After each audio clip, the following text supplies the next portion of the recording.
The Tora Bora mountain complex loomed in the pre-dawn darkness of December 2001, its jagged peaks cutting black silhouettes against a sky just beginning to pale. 300 meters below the snowline, a cluster of figures moved through terrain so hostile it seemed designed to kill anything foolish enough to enter. The air sat thin and cold, stealing breath from lungs unused to operating at 3,000 meters. Rocks the size of small vehicles littered slopes where one misstep meant a 100-meter slide into oblivion. This was Afghanistan at its most unforgiving, and somewhere in these caves the world's most wanted man was making his final stand. But the real story unfolding in those December days had nothing to do with Osama bin Laden, and everything to do with two very different philosophies of warfare colliding in the Hindu Kush.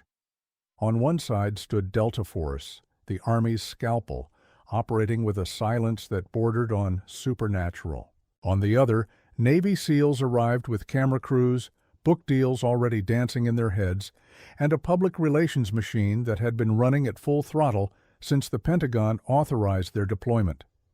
What happened next would become legend in special operations circles, a cautionary tale whispered in team rooms from Fort Bragg to Dam Neck about what happens when publicity seekers crash into the operational perimeter of silent killers. The friction started before a single shot was fired. Delta had been working the Tora Bora complex for 11 days, building a network of observation posts, cultivating local informants, and mapping every cave entrance with the methodical patience of surgeons preparing for a delicate operation. They knew which tunnels connected to which chambers, which entrances were booby-trapped, and which were merely decoys. Their Afghan militia allies, carefully selected and vetted over weeks, moved through the mountains like ghosts, feeding intelligence back to Delta's Tactical Operations Center in real time. The operation was proceeding with the kind of disciplined anonymity that Delta had perfected over 2 decades of classified missions. Then the SEALs showed up, and everything went to hell in a handbasket wrapped in a CNN press release. They arrived aboard MH-47 Chinooks that announced their presence to every hostile element within 10 kilometers, rotors thundering through valleys where Delta had been operating in near-complete acoustic silence. The first indication Delta's ground commander had of the SEALs' arrival was when his radio operator intercepted chatter about establishing a forward operating base directly in the middle of Delta's carefully constructed isolation zone. The second indication came when tracer fire lit up the night sky, as SEALs engaged what they described as a significant enemy position, which Delta's intelligence later identified as a shepherd's hut that had been abandoned for 3 weeks. The operational disconnect went deeper than simple miscommunication. Delta operated on the principle that the best gunfight is the one that never happens, where the enemy dies without ever knowing Americans were in the area. Their weapons carried suppressors as standard equipment. Their movements followed routes calculated to avoid visual and acoustic detection, and their radio discipline bordered on fanatical. Communications happened in burst transmissions lasting less than 2 seconds, using encryption that required dedicated hardware to decode. When Delta needed to neutralize a target, it happened with subsonic ammunition fired from positions the enemy never even knew existed. The goal was not glory, but geometry, turning the battlefield into a mathematical problem where the enemy's defeat was a foregone conclusion before they realized they were in a fight. The SEALs brought a different playbook entirely, one written in Hollywood and refined through decades of carefully cultivated media relationships. They believed in shock and awe, in overwhelming firepower delivered with maximum noise and fury. Their tactics relied on speed and aggression, hitting hard and fast before the enemy could react. In many environments, this approach worked brilliantly. In the claustrophobic confines of Tora Bora, where every sound echoed through stone corridors and bounced off cliff faces for kilometers, it was operational suicide.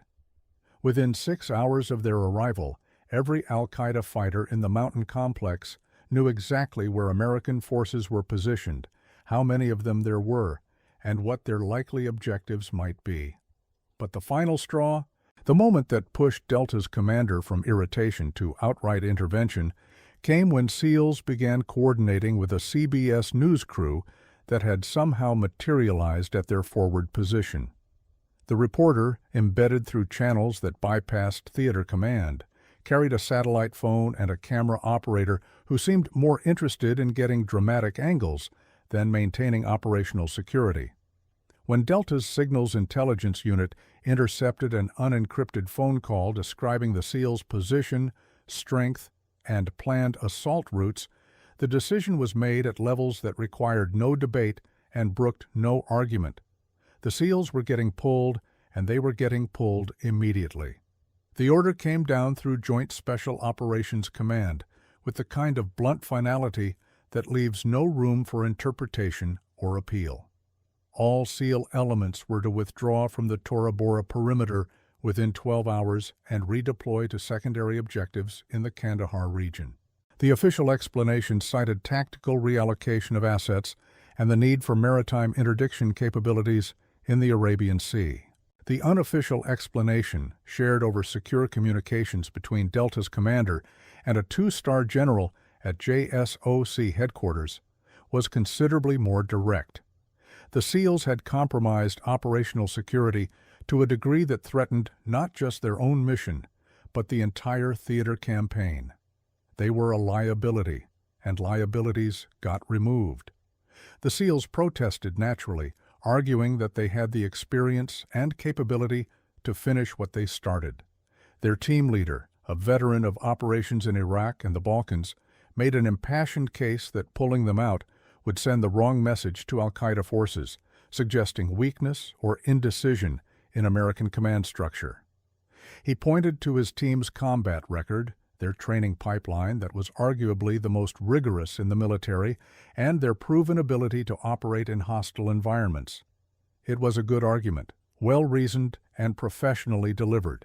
It also missed the point entirely because the issue was never about capability, but about discipline, about understanding that special operations succeed not through bravery or firepower, but through invisible precision. Delta's operations officer, a man with 23 years in the unit and combat experience spanning 3 continents, laid out the reality in terms even the most publicity-hungry SEAL could understand. Every radio transmission the SEALs made gave away intelligence about American encryption methods.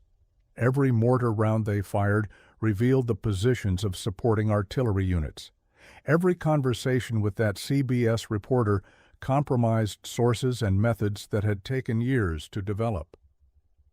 The mountain complex had 17 major cave systems with over 200 individual chambers, and Delta had been slowly, patiently collapsing that network through targeted strikes informed by human intelligence from sources who would disappear the moment their existence became public knowledge. The SEALs' presence, their noise, their complete inability to operate without leaving a signature, threatened to unravel 3 months of preparatory work.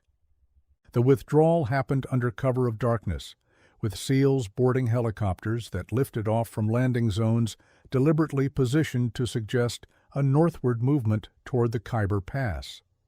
In reality, they were heading south to Bagram Airfield and then on to reassignment in operations where their particular skill set would be better utilized.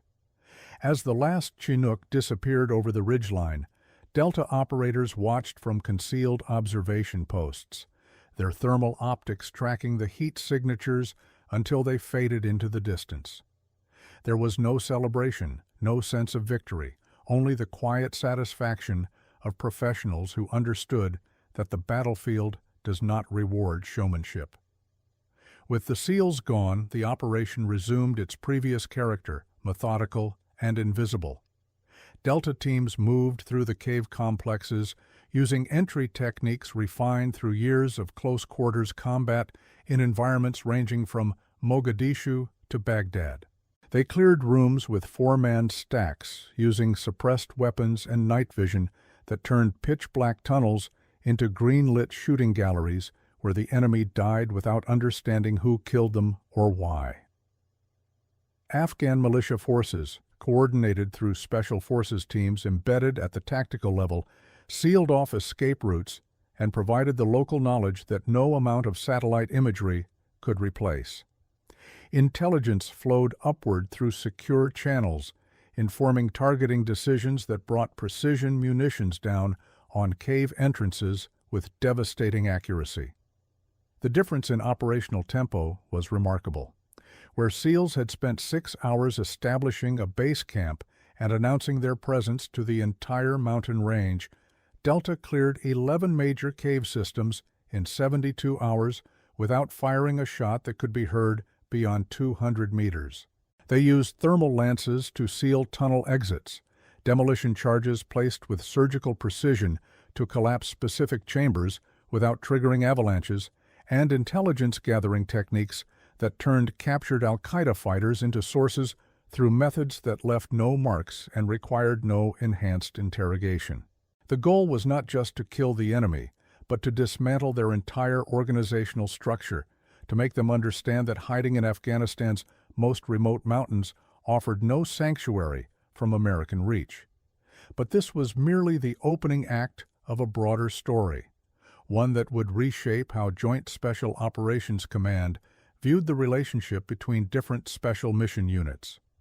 The Tora Bora incident became a case study, analyzed in classified after-action reports and discussed in planning sessions for future operations. The central question was simple but profound. How do you balance the legitimate public relations value of visible special operations success against the operational security requirements that make those successes possible? The SEALs argued that media coverage served strategic purposes, demonstrating American resolve and capability to adversaries worldwide. Delta's position was equally clear. Every camera, every interview, every book deal was a compromise that gave the enemy intelligence they could use to kill Americans in future engagements. The tension was not new, but Tora Bora brought it to a breaking point that forced resolution at the highest levels. In the months following the operation, JSOC implemented new protocols governing media access to Special Operations Forces during active campaigns. Embedded reporters would no longer be allowed in forward tactical areas without theater command approval. Personal communication devices, including satellite phones and civilian band radios, were banned from operational zones. Most significantly, special mission units would have the authority to remove any element, including other American forces, that they deemed a threat to operational security. The SEALs protested these changes as targeted harassment, a deliberate attempt to diminish their profile and prestige. They were absolutely correct, and the changes stayed in place anyway. The effectiveness of Delta's approach became undeniable as the Tora Bora operation reached its conclusion. In the final week of December 2001, signals intelligence intercepted communications suggesting that bin Laden himself was moving through the southern cave complexes, attempting to escape across the border into Pakistan. Delta teams positioned themselves along the likely exfiltration routes, establishing overwatch positions on ridgelines that offered clear fields of fire for over a kilometer. When movement was detected, they engaged with suppressed sniper rifles firing subsonic ammunition, eliminating targets at ranges exceeding 800 meters. The enemy never knew what hit them, dying to weapons they never heard from positions they never saw.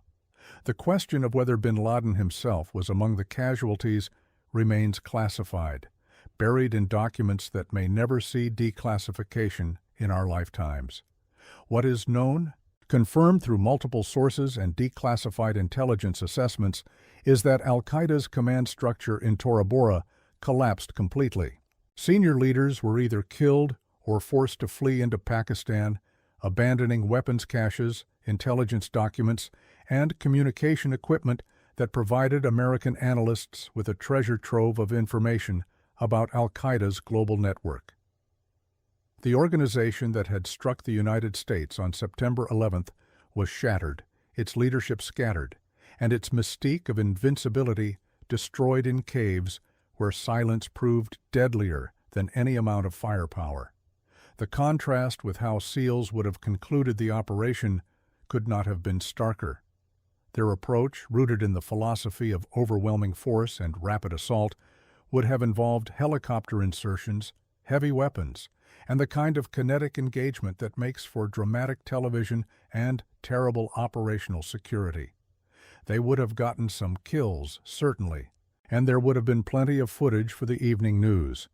But the intelligence value would have been minimal because the enemy would have had time to destroy documents, evacuate leaders, and prepare defenses. The operation would have been a tactical success and a strategic failure, winning the battle while losing the war. Delta's methodology, invisible and patient, achieved something far more valuable. They did not just kill enemy fighters but captured the entire organizational apparatus, turning Tora Bora from a military objective into an intelligence windfall that would inform counterterrorism operations for years to come. Documents seized from the caves revealed al-Qaeda cells in 17 countries, financial networks spanning 3 continents, and operational plans for attacks that were still in the planning stages. None of that intelligence would have survived a conventional assault, and none of it would have been possible if SEALs had remained in the operational area, announcing American presence and giving the enemy time to sanitize their positions. The Afghanistan campaign continued, of course, metastasizing into a 20-year commitment that would consume American blood and treasure on a scale few anticipated in those optimistic early months. But the lessons of Tora Bora remained relevant throughout, a reminder that special operations succeed not through courage or firepower, but through discipline and silence. Delta Force internalized those lessons in ways that shaped their operations from Iraq to Syria to the classified missions that never make the news because they succeed too completely to ever become public knowledge. They became the standard against which other units measured themselves, the quiet professionals who understood that real warriors do not seek glory because glory is what gets you killed. The SEALs learned different lessons, or perhaps they learned no lessons at all. In the years following Tora Bora, they would produce a steady stream of books, movies, and media appearances, each one revealing a little more about tactics, techniques, and procedures that were supposed to remain classified. The bin Laden raid in Abbottabad, executed brilliantly from a tactical standpoint, became a public relations disaster as team members rushed to publish memoirs before the bodies were cold. Equipment used in the raid, including stealth helicopter technology that had been among the most closely guarded secrets in the American arsenal, was compromised because someone wanted a book deal and a movie option. Delta operators watched this unfold with a mixture of contempt and resignation, knowing that the cycle would repeat itself because some units valued fame more than they valued operational security. The philosophical divide ran deeper than mere tactics or procedures. It touched on fundamental questions about what special operations forces exist to accomplish and how they should measure success. For SEALs, success meant visible impact, missions that could be pointed to as evidence of American power and capability. Their culture celebrated individual achievement, encouraged media engagement, and viewed public recognition as validation of their sacrifices. For Delta, success meant enemies who died without knowing they had been targeted, operations so clean they left no trace, and a reputation built not on public acclaim, but on the respect of professionals who understood that silence is the ultimate force multiplier. Tora Bora crystallized these differences in ways that could not be ignored or smoothed over with diplomatic language and inter-service cooperation agreements. The decision to ban SEALs from the perimeter was not punishment, but necessity, a recognition that different operational philosophies cannot coexist in the same battle space without compromising both. When stealth conflicts with shock, when patience conflicts with aggression, when silence conflicts with publicity. Someone has to make a choice about which values will govern the operation. In Tora Bora, that choice favored the quiet professionals, and the results validated the decision in ways that shaped American special operations doctrine for the next 2 decades. The broader implications extended far beyond a single operation in the mountains of Afghanistan. Joint Special Operations Command began deliberately segregating missions, assigning SEALs to operations where their visibility would serve strategic communication purposes and reserving the truly sensitive missions for units that could operate without leaving a trace. This was not official policy, never written down in any doctrine or field manual, but it became common practice nonetheless.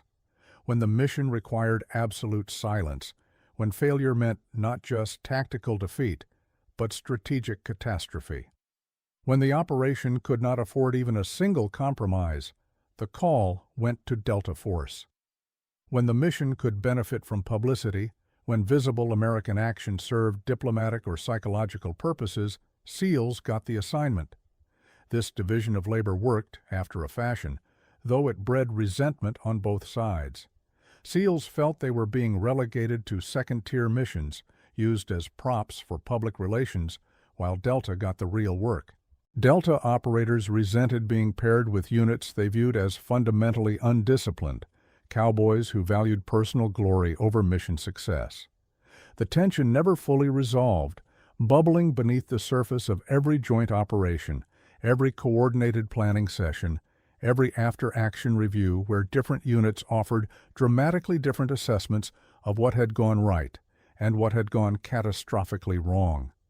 But in the mountains of Tora Bora in December 2001, there was no ambiguity and no room for compromise. Delta Force had a mission that required absolute operational security, and they removed every element that threatened that security, regardless of service branch or political connections. The SEALs, for all their courage and capability, could not operate in an environment that demanded invisibility because their entire institutional culture was built around the opposite principle. They were publicity seekers in a domain that required silent killers, and the mismatch was not a failure of the individuals involved, but a fundamental incompatibility of operational philosophies. The enemy, of course, cared nothing for American inter-service rivalries or debates about proper media protocols. Al-Qaeda fighters in those caves were fighting for their lives, defending a leader they viewed as sacred and a cause they believed justified any sacrifice. They were tough, experienced, and willing to die rather than surrender. Against a conventional force, they might have held out for weeks, inflicting casualties and buying time for their leadership to escape. Against Delta Force, they lasted 11 days before their entire command structure collapsed, because you cannot fight what you cannot see, and you cannot defend against enemies who control every variable before the battle even begins. The final clearing of the Tora Bora complex happened in stages, each one planned with the kind of obsessive detail that separates special operations from conventional warfare.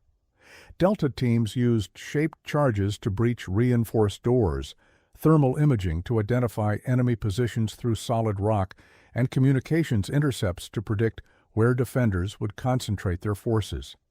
They moved through tunnels using night vision that made them invisible in the darkness, engaging targets at ranges where return fire was mathematically impossible. When resistance concentrated in a particular chamber, they simply sealed it and moved on, leaving the defenders to suffocate or surrender as their air supply dwindled. This was warfare as engineering problem, where every variable was measured and every outcome calculated before the first shot was fired. The SEALs would have stormed those tunnels with flashbangs and automatic weapons, clearing rooms through speed and violence of action. They would have taken casualties, certainly, but they would have prevailed through aggression and firepower. Delta took 0 casualties in the final assault, not because they were luckier or braver, but because they refused to fight on terms that gave the enemy any chance of success. They controlled the pace, the terrain, and the information environment so completely that the battle was over before the enemy realized it had begun. The operation concluded on December 17th, 2001, when the last confirmed al-Qaeda position in the complex was neutralized. Delta teams spent another 3 days conducting sensitive site exploitation, cataloging weapons, documenting intelligence, and ensuring that nothing of value remained for the enemy to recover. They booby-trapped cave entrances that could not be permanently sealed, poisoned water sources to deny them to future hostile forces, and destroyed equipment that was too heavy to remove but too valuable to leave intact. When they finally withdrew from the mountain complex, they left behind a graveyard, a monument to what happens when publicity seekers clash with silent killers and the killers get to write the final chapter. The media, predictably, got none of this story. Press reports focused on the SEALs' initial deployment, their exciting helicopter insertions, and their reassignment to maritime operations in the Arabian Sea. Delta Force did not appear in any of the coverage, their role reduced to vague references to other special operations forces supporting the mission. This suited Delta perfectly, because the best operations are the ones nobody knows about, and the best warriors are the ones whose names never appear in newspapers or history books. They had accomplished their mission, destroyed the enemy, and maintained the kind of operational security that would allow them to do it again in the next war zone and the one after that. The legacy of Tora Bora lives on in how American Special Operations Forces structure their missions and evaluate their success. The operation became shorthand for what happens when different operational cultures collide in the same battle space, a cautionary tale about the dangers of seeking glory in a profession where survival depends on anonymity. Delta Force emerged from those mountains with their reputation enhanced, not through publicity, but through the quiet respect of professionals who understood what had been accomplished and how difficult it was to accomplish it. The SEALs emerged with their egos bruised and their media coverage redirected to less sensitive operations, learning the hard way that some missions require warriors who view silence as a weapon more powerful than any rifle or rocket launcher.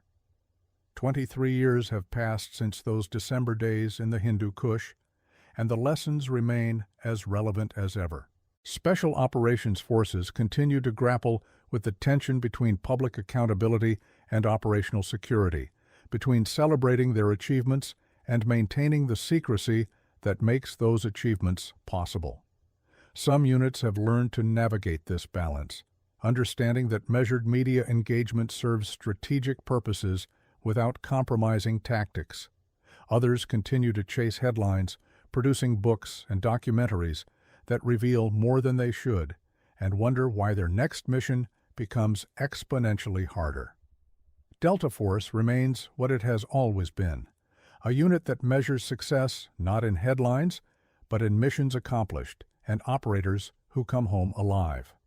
They do not need public validation because they answer to a higher standard, one measured in precision, discipline, and the kind of quiet professionalism that only exists when warriors care more about the mission than about their own glory. The mountains of Tora Bora were merely one chapter in a much longer story, but they remain the definitive example of what happens when publicity seekers crash into silent killers and learn too late that real warfare happens in the shadows where cameras cannot reach and glory seekers cannot survive.